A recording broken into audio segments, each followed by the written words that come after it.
Hey guys, Target here, and I'm bringing you a special video today on probably the most commonly asked question, how to snipe in NHL 13. Let's dive right in and take a look. In NHL 13, there are a few ways to pick those corners and bulge the twine. Probably the most important factor about sniping is skating. The development team for the game worked really hard on two things when it comes to offense: improved skating dynamics and eliminating ease of cross creases. Keeping that in mind, we can utilize these two features to our advantage when it comes to sniping. The hardest part about scoring in this game is getting to the areas that produce the best chances. Sniping is the easy part. Let's take a look at our first example. The easiest way to snipe in NHL 13 is to be on our off wing. That means right-handed players carry the puck in on the left side, and left-handed players carry the puck in on the right side. There are three ways to snipe from your offside, and you will see all of them in this video. On the charge, 3-on-2. Quick shot, scores! In this first example, Taylor Hall is our shooter. Hall carries the puck in on the right side, skating straight for the offensive zone faceoff circle. As soon as he hits the top of the circle, he stops, then cuts to the inside. This action causes the goalie to begin to cheat to the other side of the net, predicting a pass, which is part of the new cross-crease elimination system. This movement by the goalie creates an opening for Hall, just above the glove, enough to put the puck in the back of the net. It is important to remember that whenever shooting short side from your offside, a snapshot is more effective than a wrist shot.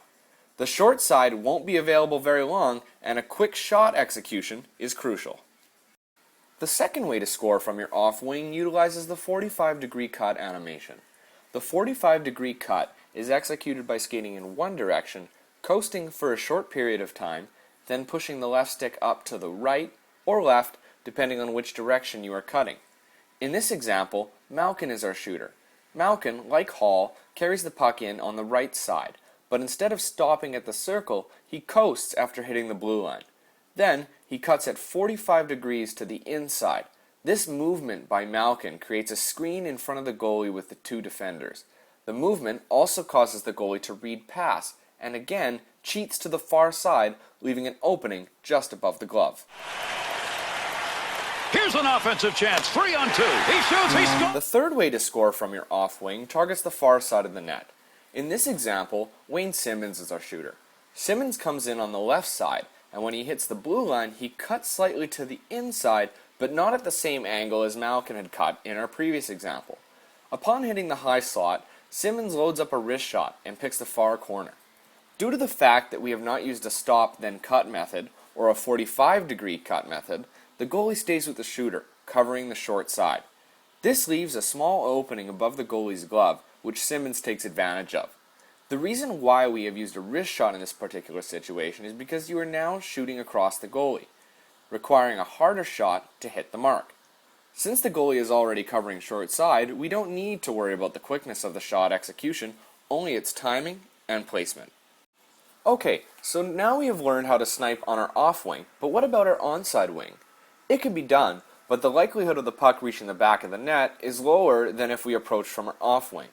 The one advantage of carrying on our onside wing is that it is easier to gain the offensive zone and have an opportunity at the goal.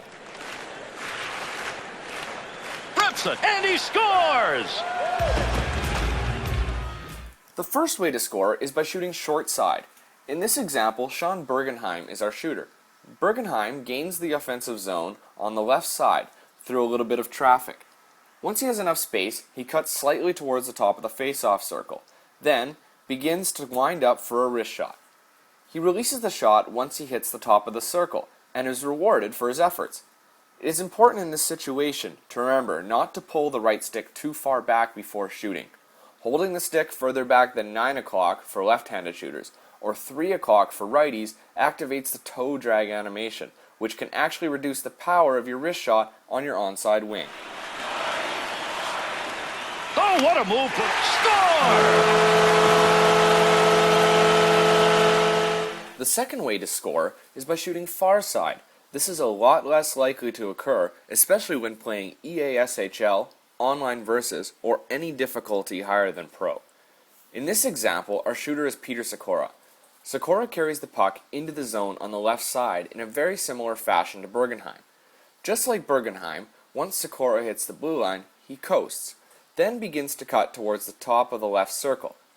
He then begins to wind up a wrist shot, and releases it once he hits the top of the circle. He manages to find a nice little opening far side on the goalie, just between the glove and the pad. Just like with shooting short side from your onside, it is important to not bring the puck into a toe drag before shooting.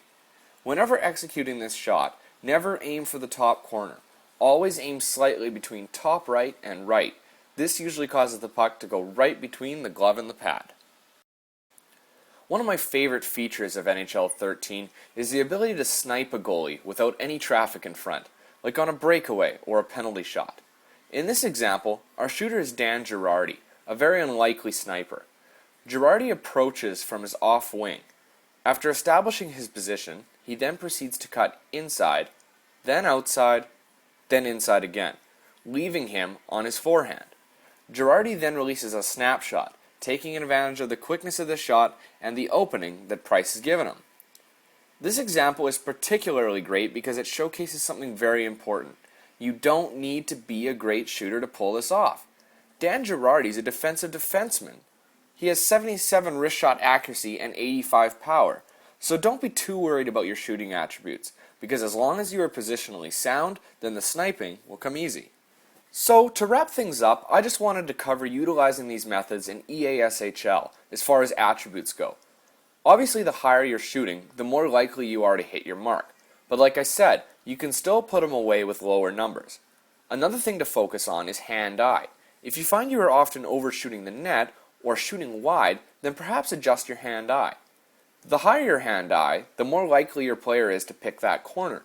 The reason being is that when your player has low hand-eye, he is more focused on keeping control of the puck, and even though the game doesn't visually reflect it, the player is paying more attention to the puck than the net.